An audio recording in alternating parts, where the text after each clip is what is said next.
नमस्कार दोस्तों, स्वागत है आपका हमारे विशेष कार्यक्रम आध्यात्मिक ज्ञान चर्चा में, जिसके माध्यम से आपको आपके हर आध्यात्मिक प्रश्न का उत्तर प्रमाण सहित सुनने को मिलेगा। लेकिन आगे बढ़ने से पहले इतना निवेदन करना चाहूंगी, अधूरी वीडियो देखकर कोई भी कमेंट ना करें, वीडियो को देखें अंत तक। जो दीक्षा आप देते हैं वो आपको अपने गुरु से मिली है या खुद से आप दीक्षा देते हैं अपने भक्तों को? हमारे सदगुरु से मिली, हमारी गुरु परंपरा में, संत परंपरा में गुरु से मिली। महाराज जी, जो पूजा की विधि बताते हैं, श्रीमद् भागवत गीता में ये वर्णित है, ये चीज़ क्या? ये मैंने इसलिए आपको श्रोत्रिय ब्रह्मनिष्ठ कहा कि शास्त्रों के आधार पर, जो शास्त्रों में लिखा है उसके आधार पर सदगुरु ज्ञान देते हैं, शास्त्रों द्वारा प्रतिपादित, इसलिए उनको श्रोत्रिय ब्रह्मनिष्ठ कहते हैं। अभी आपने सुने हंसादेश पंथ के प्रमुख संत श्री सतपाल जी महाराज, पंजाबी बाग, दिल्ली के विचार। और आइए अब जानते हैं जगत गुरु तत्वदर्शी संत रामपाल जी महाराज, सतलोक आश्रम बरवाला, जिला हिसार, हरियाणा के विचार।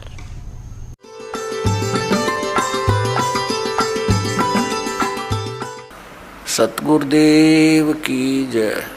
बंदी छोड़ कबीर परमेश्वर जी की जय। बंदी छोड़ गरीबदास जी महाराज जी की जय। स्वामी राम देवानंद जी गुरु महाराज जी की जय हो। श्री सतपाल जी महाराज तथा श्री प्रेम रावत जी, जिसको बालेश्वर जी कहते हैं, ये दोनों महाराज श्री हंस जी महाराज के पुत्र और उनके शिष्य हैं। ये कहते हैं कि जो दीक्षा हमारे पूज्य गुरुदेव श्री हंस जी महाराज दिया करते थे, वही दीक्षा हम अपने अनुयायियों को प्रदान कर रहे हैं। पुण्यात्माओं, जो इनके पूज्य गुरुदेव श्री हंस जी महाराज जो साधना स्वयं करते थे और जो दीक्षा देते थे, उससे उनको क्या मिला? 40 वर्ष की साधना के उपरांत वो प्रेत बाधा से पीड़ित, देखिएगा प्रमाण। तो आज जो अब सतपाल जी महाराज और श्री प्रेम रावत जी, जो इनके छोटे भाई हैं, जो वही साधना ये दे रहे हैं, तो इनके अनुयायियों की क्या दशा होगी? तीन देव सो उसको ध्यावे, इस निरंजन का ये पार न पावे। आज तक ब्रह्मा विष्णु महेश को पता नहीं हमारा पिता कौन है। कबीर परमेश्वर ने आके बताया कि ज्योत स्वरूपी काल ये इनका पिता है और दुर्गा इनकी माता है। 600 वर्ष पहले कहा था। अब हम आते हैं 8वें अध्याय का 13वां श्लोक आपने पढ़ लिया कि गीता ज्ञानदाता कहता है कि मुझ ब्रह्म का केवल एक ओम अक्षर है, इसका जाप करेगा तो मुझे प्राप्त होगा। ओम अक्षर की साधना करने वाला कहाँ जाएगा? ब्रह्मलोक में। पुण्यात्माओं, ये बहुत घना अंधेरा हो रहा है, इसको कति जड़ते निकालना पड़ेगा, जब हृदय में समाओगे आपके। एक और प्रमाण देता हूँ, श्रीमद् देवी भागवत। ये श्रीमद् देवी भागवत यानी देवी पुराण है, इसमें देखिएगा प्रमाण कितना शानदार है। गीता प्रेस गोरखपुर से प्रकाशित है। इसके संपादक हैं हनुमान प्रसाद पोदार और चिमन लाल गोस्वामी। ये गीता प्रेस गोरखपुर से प्रकाशित है।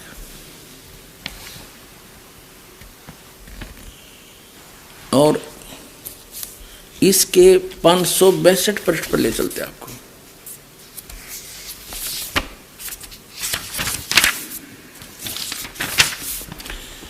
ये है 7वां स्कंद, संक्षिप्त देवी भागवत, 562 पृष्ठ है, 562। इस पे देवी जी हिमालय राजा को ज्ञान दे रही है। देवी द्वारा हिमालय को ज्ञान उपदेश, ब्रह्म स्वरूप का वर्णन। श्री देवी जी कहने लगी, पर्वतराज, उस ब्रह्म का क्या स्वरूप है यह बतलाया जाता है। पहले तो अपने बारे में बताती है, फिर कहती है नहीं, अगर तुझे भक्ति करनी है तो उसकी भक्ति कर, जो प्रकाश रूप सबके अत्यंत समीप स्थित, हृदय रूप गुहा में स्थित होने के कारण गुहाचर नाम से प्रसिद्ध है, महान पद अर्थात परम प्राप्य है। उस वह समस्त प्रज्ञा के ज्ञान से परे है, अर्थात किसी की बुद्धि में आने वाला नहीं है। तुम जानो जो परम प्रकाश रूप है, सूक्ष्म से अति सूक्ष्म है, वह है परम सत्य। इसलिए किते इसको ब्रह्म कह दिया, किते अक्षर ब्रह्म कहा, यह है ब्रह्म के बारे में। वह है परम सत्य, अमृत अविनाशी तत्व सौम्य है। सौम्य उस वेदने योग्य लक्ष्य का तुम वेदन करो, मन लगाकर उसमें तन्मय हो जाओ। इसमें बताया है कि प्रणव ओम धनुष है, जीवात्मा बाण है, ब्रह्म को लक्ष्य कहा गया है। यहाँ देखो, अब देवी जी कहती एकमात्र परमात्मा को ही जाने, दूसरी सब बातों को छोड़ दे। यही अमृत रूप परमात्मा के पास पहुंचाने वाला पुल है। संसार समुद्र से पार होकर अमृत स्वरूप परमात्मा को प्राप्त कराने का ये सुलभ साधन है। अब यहां बताया है कि इस आत्मा का ओम के जप के साथ ध्यान करो, इससे अज्ञान में अंधकार से सर्वथा परे और संसार समुद्र से उस पार जो ब्रह्म है उसको पा जाओगे, तुम्हारा कल्याण हो। ओम नाम का जाप और ब्रह्म का है, इसके जाप से क्या प्राप्ति होगी? ब्रह्म प्राप्ति। और वो ब्रह्म कहाँ रहता है देखना, ब्रह्म को पा जाओगे तुम्हारा कल्याण हो। और वो कहाँ रहता है? ये 563 पृष्ठ पर हम पढ़ रहे हैं, तसात्मा सकंद। वह यह सबका आत्मा ब्रह्म, ब्रह्मलोक रूप दिव्य आकाश में स्थित है, वो ब्रह्मलोक में रहता है वो ब्रह्म। इससे सिद्ध हो गया कि ओम नाम के जप करने से केवल ब्रह्म प्राप्ति होती है और ब्रह्मलोक प्राप्ति होती है। और ब्रह्मलोक में रहता है, वहां जाना है, वही प्राप्ति होगी उसकी। और गीता अध्याय नंबर 8 के श्लोक नंबर 16 में कहा कि ब्रह्मलोक पर्यंत ये सभी पुनरावृत्ति में, वहां गए प्राणी भी जन्म मृत्यु में आते हैं। और ब्रह्म कहता है कि मेरा एक ओम मंत्र है, गीता अध्याय नंबर 8 के श्लोक नंबर 13 में स्पष्ट करता है। इससे सिद्ध ये भी हो गया कि गीता जी का ज्ञान ये ब्रह्म दे रहा है, सरपुरुष दे रहा है श्री कृष्ण जी में प्रवेश करके। ये आगे आने वाले समय में आपको डिटेल बताएंगे। गीता जी का ज्ञान श्री कृष्ण ने नहीं बोला, श्री कृष्ण का केवल शरीर प्रयोग किया गया था। जैसे एक प्रेतात्मा दूसरे के शरीर में आकर अपना ऊट पटांग जो कहना सुनना वह कहकर निकल जाती है, फिर ओरिजिनल आत्मा को कुछ ध्यान नहीं मैंने क्या बोला था और ही बताते हैं उसको। ऐसे महाभारत में आपको प्रमाण दिखाएंगे। पहले इस कंसेप्ट को क्लियर करते हैं कि गीता के अंदर लिखा है कि शास्त्र विधि को त्याग कर जो मनमाना आचरण करते हैं उनकी दुर्गति होती है। शास्त्र विधि को त्याग कर मनमानी पूजाएं जो करते हैं। और शास्त्र में क्या ज्ञान है? वेद में केवल ओम मंत्र, यजुर्वेद अध्याय नंबर 40 के श्लोक 15 में स्पष्ट कर दिया, केवल ओम मंत्र है। और गीता ज्ञानदाता कहता है कि मेरा केवल एक ओम मंत्र है, 8वें अध्याय के 13वें श्लोक में गीता जी में। अब 8वें अध्याय के 5 और 7 मंत्र में ये कहता है मेरी भक्ति कर, मेरा भगत बन, मुझे प्राप्त होगा, पर युद्ध भी करना पड़ेगा। युद्ध करेगा फिर शांति कहाँ? फिर ये कहता परम शांति चाहिए, जरा मरण से छूटना चाहता है तो तत्वदर्शी संतों की खोज कर। और उसका केवल एक ओम तत्सत 3 मंत्र का जाप है, नथिंग एल्स। ये हन सरस हम, ये कोई मंत्र नहीं है। इसी कारण से तो हमारा सारा जीवन नष्ट हो गया और इस हंस जी महाराज का भी जीवन नाश हो गया।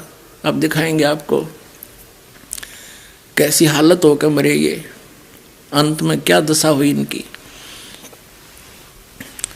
अब 8वें अध्याय का देखिएगा, गीता जी का 8वां अध्याय मंत्र नंबर 5 में गीता ज्ञानदाता कहता है कि जो अंत काल में भी मुझको ही स्मरण करता हुआ शरीर को त्याग कर जाता है वह मेरे साक्षात स्वरूप को प्राप्त होता है। मद भावम याति, वो मेरे वाले भाव को प्राप्त होता है। उसका अर्थ ये बनता है, इसमें संशय नहीं है। फिर 6 मत सिर्फ ये बता 8वें अध्याय के में कि जो जिसकी अंत समय में जिसके भाव में भावित रहता है, यानी अंत समय में जिसमें जिसकी आस्था है उसी को प्राप्त होता है। अंत काल में जिस भी भाव को स्मरण करता हुआ शरीर का त्याग करता है उसको ही प्राप्त होता है। सदा उसी भाव से वह भावित रहा है। अब 7वें में क्या बताया है 8वें अध्याय के गीता जी में, इसलिए हे अर्जुन तू सब समय में मेरा स्मरण कर और युद्ध भी कर। अब गीता ज्ञानदाता कहता है कि मेरा स्मरण कर ओम नाम है, ओम नाम का जाप कर और युद्ध भी करना पड़ेगा तुझे। यदि इस युद्ध से झंझट छुटाना चाहता है, परम शांति चाहता है, तो 18वें अध्याय के 62वें श्लोक में कह दिया कि सर्वभाव से उस परमेश्वर की शरण में जा। वो परम अक्षर ब्रह्म 8वें अध्याय के 3रे मंत्र में इसने सिद्ध कर दिया, वो परम अक्षर ब्रह्म है। और उसी की कृपा से ही, उस परमात्मा की कृपा से ही तो परम शांति को और सनातन परम धाम को प्राप्त होगा, जहाँ जाने के बाद लौटकर फिर संसार में प्राणी कभी नहीं आते। 15वें अध्याय के 4थे श्लोक में लिखा है। तो यहाँ ये कह रहा है कि मेरा सिमरण कर और युद्ध भी कर। अब इसके बाद क्या बताता है कि जो मेरा श्रवण करता है तो मुझे प्राप्त होगा, और उस परम अक्षर ब्रह्म की साधना करेगा उसको प्राप्त होगा। इतनी सी बात है, ये देखिएगा। 8वें अध्याय का हम 7वां श्लोक पढ़ रहे हैं। इसलिए हे अर्जुन, तू सब समय में मेरा श्रवण कर, युद्ध भी कर। इस प्रकार मुझ में अर्पण किए हुए मन बुद्धि से युक्त होकर निसंदेह मुझको ही प्राप्त होगा। अब 8वें श्लोक में उस परम अक्षर ब्रह्म के बारे में बताया है। 8वें अध्याय के 8, 9, 10 3 श्लोकों में, हे पार्थ, ये नियम है परमेश्वर के ध्यान अभ्यास रूप नहीं, अभ्यास योग युक्तेन। जो तत्वदर्शी संत जिस मंत्र का जाप बतावेगा, उस जाप के अभ्यास से दूसरी ओर न जाने वाले चित्त से, यानी और किसी की पूजा नहीं करनी, निरंतर चिंतन करता हुआ परम दिव्यम पुरुषम, परम प्रकाश रूप दिव्य पुरुष को, अर्थात उस परमेश्वर को, परम अक्षर ब्रह्म को प्राप्त होता है। ये 9वां श्लोक, 8वां पढ़ दिया हमने श्लोक। जो पुरुष सर्वज्ञ अनादि, सबके नियंता, सूक्ष्म से अति सूक्ष्म, सबके धारण पोषण करने वाले, अत्यंत अचिंत स्वरूप, सूर्य के सदृश नित चेतन प्रकाश रूप, अविद्या से अति परे सच्चिदानंद घन ब्रह्म परमेश्वर का श्रवण करता है, यानी जो परम अक्षर ब्रह्म का श्रवण करता है। अब 8वें अध्याय के और 10वां श्लोक हम पढ़ रहे हैं। 8, 9, 10 3 में, वह भक्ति युक्त पुरुष, वो भक्ति युक्त पुरुष उस 3 नाम के मंत्र के जाप करने वाला, उस भक्ति की शक्ति से अंत काल में योग बल से, यानी भक्ति की शक्ति से, योग माने साधना की शक्ति से, भ्रकुटी के मध्य में प्राणों को अच्छी प्रकार स्थापित करके फिर निश्चल मन से श्रवण करता हुआ उस दिव्य रूप परम पुरुष परमात्मा को ही प्राप्त होता है। अब इसे क्या सिद्ध हो गया? श्रीमद् भगवत गीता में 2 परमात्माओं का रोल है विशेषकर, और तीसरा जो अक्षर पुरुष, जैसे गीता जी अध्याय नंबर 15 के श्लोक नंबर 16 और 17 में 3 पुरुष, 3 ब्रह्म बताए हैं। 3 पुरुष कहो, चाहे ब्रह्म को, स्वामी कहो, मालिक कहो, प्रभु कहो। एक सरपुरुष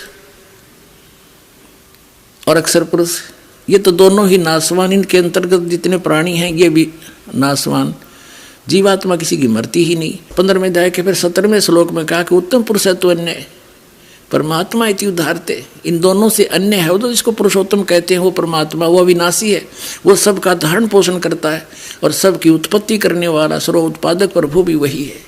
तो 8वें अध्याय के 3 मंत्र में परम अक्षर ब्रह्म के बारे में जानकारी, 8वें अध्याय के 8, 9, 10 में उस परम अक्षर ब्रह्म की साधना करोगे तो उसको प्राप्त होगे।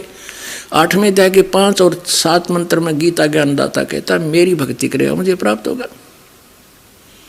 ये है श्रीमद् भगवत गीता के अंदर यथार्थ ज्ञान और यथार्थ भक्ति विधि।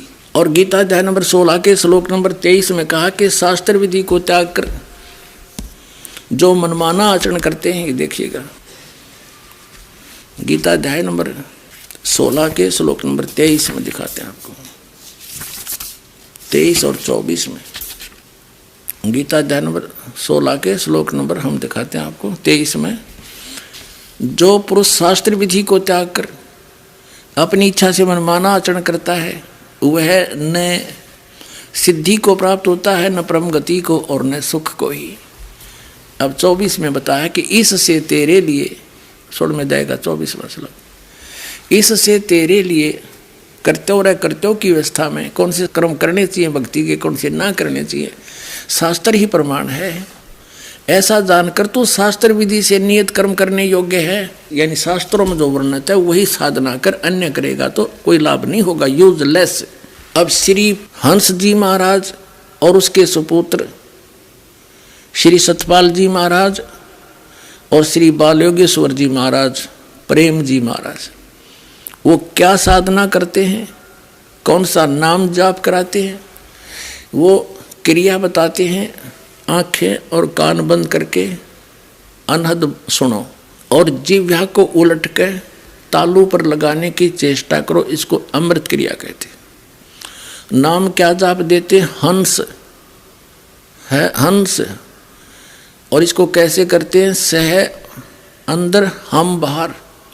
फिर ये एक बेतुकी बातें बनाई बैठे हैं कि हंस का उल्टा कर लेता है सो हम हो गया। हंस का उल्टा सो हम कैसे होगा? हंस का उल्टा करके देखिए, सह हम सो हम नहीं हुआ। ये तो बेतुकी बातें हैं। और सो हम का कैसे स्मरण के लिए बताते हैं? सो अंदर हम बाहर, ये इनकी पुस्तक में लिखा है। तो इस मंत्र का पूरी गीता जी में कति कितना निर्णय नहीं है, कितना आदेश नहीं है, जिस कारण से यह शास्त्र विधि त्याग का मनमाना आचरण करके श्री हंस जी की क्या हालत हुआ यह दिखाते हैं। ये देखिएगा, एक पुस्तक है हंस योग प्रकाश। ये इन महापुरुष के कर कमलों से इनका अनुभव है। प्रकाशक है प्रेम नगर आश्रम, रजिस्टर हरिद्वार से। ये है प्रकाशक हैं प्रेम नगर आश्रम, रजिस्टर्ड ज्वालापुर रोड, हरिद्वार से। इसके सबसे पहले 50 पृष्ठ पर ले चलते हैं आपको। अब आप जी को दिखाते हैं श्री हंस जी किसके पुजारी थे? ये श्री विष्णु जी के पुजारी थे। और उनका वो नाम तो वो भी त्याग दिया और एक ऊट पटांग मंत्र जाप करने लग गए। देखिएगा इसके 50 पृष्ठ पर यही कौन है, यहाँ 50 पृष्ठ है, ये 50 पृष्ठ इनका हंस योग प्रकाश। इन्होंने क्या बताया है कि शांत स्वरूप शेष पर शयन करने वाले, नाभि कमल से संसार को बनाने वाले, ब्रह्मा की उत्पत्ति हुई है, ऐसे विश्व को धारण करने वाले, ऐसे लक्ष्मीपति कमल नेत्र, सब लोकांतरों के स्वामी श्री हरि को मेरी वंदना है, बारंबार नमस्कार है। इसे सिद्ध हो गया श्री हंस जी और उनके सुपुत्र श्री सतपाल जी और श्री प्रेम जी, जिसको बाल योगेश्वर कहें, ये श्री विष्णु जी के पुजारी हैं। और बचपन में आपने देखा श्री हंस जी कह रहे हैं कि मैं बचपन में भगवान शिव और पार्वती के दर्शन करता था, क्योंकि ये पूर्व जन्म की भक्ति से परिपूर्ण था, इसकी बैटरी चार्ज थी। अब सत साधना ना मिली, शास्त्रों साधना इन्होंने की नहीं, फिर भी इनके पूर्व जन्म से इनके वचन में भी शक्ति थी। बहुत सा लोगों को प्रभाव पड़ा, लाखों लोग इसके अनुयायी बन गए। और फिर आप क्या दुर्गति हुई, आप किस दिशा में मृत्यु हुई इनकी? ऐसे भक्त मरते हैं, फिर धिक्कार ऐसी भक्ति को। पहले ये दिखाते हैं ये क्या जाप बताते थे, ये देखिएगा। ये है हंस योग प्रकाश, 220 पृष्ठ पे श्री हंस जी कहते हैं, अभ्यास काल में चलते फिरते सोते जागते सब समय में योगी को हंस मंत्र का जाप करना चाहिए। विधि बताते हैं, उसी से प्राण चलते हैं, वह हम करके बाहर निकाले और सह करके अंदर प्रवेश करता है। ठीक है।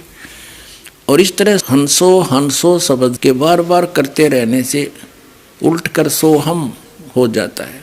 अब देखो इसकी समझदारी, देखो इन महापुरुषों की। बोला हंसो हंसो करते सो हम हो जाता, तो सो हम क्यों ना कर ले, क्योंकि हंस सो हम तक इतना शब्द है ही नहीं। परमात्मा कहते हैं कबीर जी, सो हम शब्द हम जग में लाए, सार शब्द हमने गुप्त छुपाए। तो कबीर साहब कहते हैं, बेखों के लक्सर फिरें ये बाणी चोर कठोर, और सतगुरु यानी परमेश्वर धाम ना पहुंचेंगे ये 84 के ढोर। कबीर परमात्मा की वाणी से निकाल लिया सो हम। हंस शब्द इनका अपना है, इसको अननेसेसरी तरीके से उसको सिद्ध करने की चेष्टा करें कि हंस भी सोहम ही समझ लो। ये तो सिद्ध हो गया कि ये हंस मंत्र देते हैं, फिर ये बाद में इसको सो बाहर हम अंतर करने लाएंगे। ये कोई मंत्र है? व्यर्थ है ये मंत्र। इसलिए परमात्मा कहते हैं अकेला सोहम जाप करने से भी व्यर्थ है। सोम सोम जप मरे व्यर्था जन्म गंवाया। इसका अलग से विधि है, किसी और मंत्र के साथ इसका संयोग है जो सतनाम बनता है। ओम और एक जो तत्व मंत्र है वो जोड़ के ये सब एक योग बनता है इसका, वो है यथार्थ भक्ति मंत्र। अब इन्होंने क्या प्रमाण दिया है कि श्री रामचंद्र जी ने, श्री हंस जी कहते हैं कि बेलनी को ज्ञान दिया वो सही है। तो बेलनी को श्री राम ने क्या ज्ञान दिया, इन्हीं के शब्दों में देखिएगा। ये है भक्ति योग है और पुस्तक है हंस योग प्रकाश और पृष्ठ 130 पे। कह रघुपति सुन भामिनी बाता, मानो एक भक्ति कर नाता। रघुपति जी कह रहे हैं बेलनी को कि एक भक्ति का नाता मानो। और यहाँ देखो इसने आखिर में इस पृष्ठ नंबर 131 पे यहाँ नीचे बताया है, राम भक्ति के ते अधिकारी जिनको सत्संगति अति प्यारी। ठीक है, यहाँ अब कहते हैं पांचवी विधि बताते हुए कहा है, मंत्र जप मम दृढ़ विश्वासा। मैं जो कह रहा हूं मेरे इस वचन पर दृढ़ विश्वास करके उस मंत्र का जाप कर। कौन सा? पंचम भजन जो वेद प्रकाशा, जो वेद में भजन यानी मंत्र लिखा है उसका जाप कर, नथिंग एल्स। और ये वाणी भी प्रमाण में ले रहे हैं। वेद में क्या मंत्र है? यजुर्वेद अध्याय नंबर 40 के मंत्र नंबर 15 में स्पष्ट किया है कि ओम करतो समर किलवे समर करतुम समर। अब फिर देख लो एक बार, इस अज्ञान को हटाने के लिए घना रेग मार मारना पड़ेगा। ये देखिएगा यजुर्वेद है ये कहाँ से प्रकाशित है? प्रकाशक है सार्वदेशिक आर्य प्रतिनिधि सभा 2/5 मेरे सिद्धांत भवन रामलीला मैदान नई दिल्ली दुर्भाषित ने। मेरे सिद्धांत द्वारा इसका अनुवाद है, ये यहाँ से प्रकाशित है। यहाँ देखिएगा ये है 44वां अध्याय यानी 40वां अध्याय यजुर्वेद। यजुर्वेद के 40वें अध्याय का 15वां श्लोक है। इसमें लिखा है ओम करतो समर किलबे समर और करतुम समर। वायु अनिलम अमृतम अथिदम भस्मांतम शरीरम। शरीर नष्ट होगा तेरा तब तक ओम नाम का जाप काम करते करते सिमरण कर, विशेष कसक के साथ सिमरण कर और मनुष्य जीवन का परम कर्तव्य जान के सिमरण कर, अंत समय तक कर, तब तेरी मुक्ति होगी। अब आपको और भी प्रमाण कर दिया ओम नाम से क्या मुक्ति होती है तो अलग बात है, लेकिन श्री हंस जी श्री रामचंद्र जी के उस ज्ञान को प्रमाण में ले रहे हैं अपनी पुस्तक में, जो भिलनी को निर्देश दिया और उसको सत्य मान रहे हैं। तो वो तो कह रहे हैं पंचम भजन जो वेद प्रकाशा, वेद में जो भजन मंत्र बताया है ओम नाम का उसका जाप कर। लेकिन अब श्री राम को भी इतना ही ज्ञान था, क्योंकि श्री राम श्री कृष्ण समझो। अब इससे ये सिद्ध हो गया कि श्री हंस जी हंस नाम का जाप के लिए बताया करते थे, और इसके पुत्र श्री सतपाल जी और श्री प्रेम जी यानी बाल योगेश्वर बोलना जिसको अमेरिका में दुनिया बिगाड़न लग रहा हो, ये तीनों के तीनों शास्त्रीय विधि ताकर मनमाना हंस जाप करके और या खेचरी बुजरी मुद्रा करा के, जो कति यूजलेस संत मते में कहीं पर भी प्रमाण नहीं है, जो व्यर्थ है, इसकी साधना करवा के ये अपना भी जीवन नाश कर गए और लाखों करोड़ों जीवों को और बर्बाद कर दिया, उनका भार सिर पर धर लिया। जिस समय श्री हंस जी की मृत्यु हुई उस समय इनका बड़ा पुत्र 15 वर्ष के थे श्री सतपाल जी, और ये मंसूरी में पढ़ रहे थे। और श्री हंस जी क्या दिल्ली में मृत्यु होगी, एकदम इतना भयंकर बुखार बना। उस समय इनका छोटा पुत्र 8 वर्ष का था, जिसको प्रेम कहते हैं, जो अमेरिका में दुनिया बिगाड़न लग रहा। उस समय वो देहरादून की कोठी में अपनी माँ के साथ था, 8 वर्ष का। इसकी मृत्यु दिल्ली में होगी अचानक, सब दवाइयाँ फेल होगी और करा के इसकी मृत्यु हुई। वात रोग से पीड़ित था, घुटना में इसका दर्द रहा करता था। अपने आत्माओं सन 1900 में इनका जन्म हुआ। 1923 में इन्होंने दीक्षा प्राप्त की, किससे? उस पथ भ्रष्ट संत का जा फसिया पुण्यात्मा, जिसने अपना नाश करा जीवनकारी, इसको बर्बाद कर दिया। ये पहले ओम नाम का जाप करते थे, श्री हंस जी स्वयं प्रमाणित करते हैं। इसका वो ओम नाम भी छुटवा दिया, तो उससे जाप करता रहता कुछ तो लाभ मिलता, वो भी बैठा दिया और बहका दिया अंदर जो करके। अंदर शब्द सुनो, प्रकाश देखो। प्रकाश तो ये काल का है और ये परमात्मा को निराकार बताते हैं, केवल ज्योति मानते हैं। और वेदों में प्रमाण है कि परमात्मा नर आकार है, साकार है, सतलोक में रहता है, वहां से चल कर आता है। अब पहले ये दिखाते हैं कि इस गलत साधना के करने से इस हंस जी की क्या दशा हुई। अंत समय सन 1963 में 40 वर्ष की साधना जो ये करते रहे और अन्य को बताते रहे, और वर्तमान में जितने भी इनके अनुयायी हैं, दोनों इनके पुत्रों के पास, वो यही साधना कर रहे हैं। और वही साधना, वही भक्ति श्री हंस जी ने 40 वर्ष की, और 40 वर्ष की साधना के बाद इसके अंदर खुद भूत प्रवेश हो गए, ये स्वयं प्रेत बाधा से पीड़ित हो गया। धिक्कार है फिर ऐसी भक्ति से।